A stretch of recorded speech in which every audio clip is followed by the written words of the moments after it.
Balik sama gue di review nyinyiran anime, dan review anime kali ini adalah Nippon Sangoku. Ini merupakan adaptasi anime dari manga dengan judul yang sama. Si ceritanya kurang lebih mengambil inspirasi yang kenceng dari Three Kingdom dengan twistnya sendiri. Twistnya adalah settingnya itu ceritanya di Jepang post apokaliptik habis perang nuklir di dunia ceritanya, dan segala teknologi itu regress yang bikin balik kayak zaman dulu. Karena itu negaranya Jepang ini ceritanya kebagi menjadi 3 kerajaan dengan ideologinya masing-masing dan pemimpinnya masing-masing juga. Itu aja kali singkatnya Nippon Sangoku ini apa. Ini mungkin salah satu anime yang paling enjoyable buat gue di spring 2026 ini sih. Dan gue rasa bagus buat lo pada yang demen cerita tentang politik, militer gitu-gitu. Ini bagus. Jadi gue suka, pengen gue review lah. Pertama gue mau review ceritanya. Ya ceritanya ini anime bagus lah, gue suka. Gue suka settingnya di mana, kapannya. Dan gue juga suka presentasi drama politik, drama militernya. Ditambah ini anime juga di ceritanya punya humor yang twisted. Animenya ngecover 2 perspektif utama, yaitu dari sisi kerajaan Yamato sama kerajaan Seina. Dari 2 kerajaan ini juga angle yang di cover. Dari ceritanya banyak banget dan semua angle yang di cover ini saling nyambung satu sama lain dengan setupnya yang panjang, dan pas udah nyatu itu payoff-nya bagus banget di akhir season.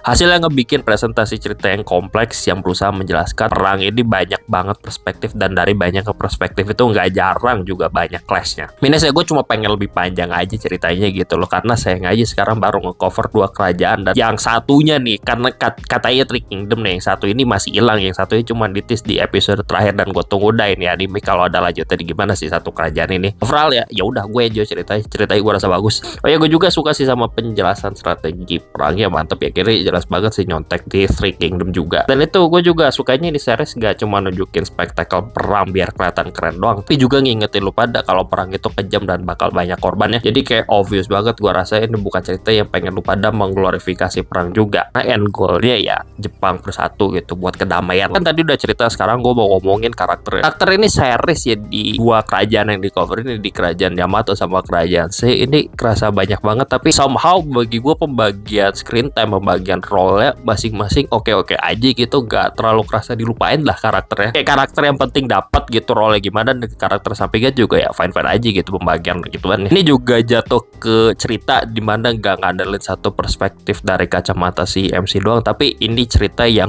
jatuhnya berusaha ngecover banyak karakter dari berbagai macam angle yang berbeda juga gitu. Jadi banyak apa ya, gonta-ganti perspektif. Kayak kadang ini series ada bagian karakter dari kerajaan Yamato gitu satu episode, terus besoknya ada dari kerajaan Sei, habis itu balik lagi ke karakter kerajaan Yamato, sampai akhirnya balik lagi ke MC di atas kertas, yaitu Misomi Aotero. Suka dia sebagai MC karena ya MC banget gitu. Tiap kali dia bertindak selalu ngasih impact yang gede buat plot, yang juga nggak kalah sama tindakan antagonis utama ya buat menghalangi progresi MC ini, yaitu si Taira, yang gue suka banget tingkah jahatnya dia itu lucu dan gebiknya, ceritanya seru. Itu juga salah satu antagonis lainnya dari kerajaan Sei, Ogawajima, pemimpin kerajaan Sei juga. Gue suka cara dia memakai fisiknya untuk menarik dukungan rakyatnya atau lawan deh, karena di tahun pede kalau ini cantik, nunjukin lu pada nggak bakal kebal propaganda, dan meskipun propaganda tersebut datangnya dari seorang diktator, tapi ujungnya dari sebuah contoh karakter yang gue sebut atau mungkin kagak gue sebut ya, semuanya berusaha menjustifikasi tindakannya masing-masing itu kayak gimana. Rasa kalau mereka ini yang paling bener, kayak ini apa yang ngerasa diri mereka ini gak salah gitu, dan kalaupun ngerasa salah ya mereka mau gak mau ngerasa ya emang ini yang harus dilakukan gitu, meskipun harus pengorbanan, harus ini harus itu. Anyway, terakhir gue mau ngomongin visual dan animasi ini series ya oke lah, bagus gitu. Mungkin kalau berbicara visual dulu lah, ini salah satu anime yang visualnya ngasih impression yang kuat buat gue karena keunikannya. Gue suka kayak visual yang menekankan suasananya aja sih, buat gue kayak dunia yang kotor kerasa banget dari visual dan pemilihan warna misalnya. Satu sisi animasinya gue rasa oke. Emang ada beberapa episode yang kelihatan visual dan animasinya spektakel banget, bagus banget. Coba ini mungkin bisa dibilang kasus anime yang hemat kali ya mainan animasi, kayak mereka tahu batasan di mana mereka bisa all out gitu mainan visual animasi yang gila-gila, dan di mana mereka harus cutting corner itu di mana misalnya episode 1 itu premier bagus banget no visual dan animasinya, tapi pas gak terlalu banyak action atau episode yang lambat, jelas mereka gak terlalu fokus di gituannya gitu. Jadi ada bagian yang kerasa limited aja, tapi meskipun ada bagian yang kerasa limited, tetap juga direksinya kerasa tetap bagus dan kena aja gitu. Jadi pas ngerti gitu kapan kudu all out, kapan kudu hemat lah. Itu aja kali ya buat review gue tentang adaptasi anime Nippon Sangoku. Overall ini anime yang solid, anime yang seru,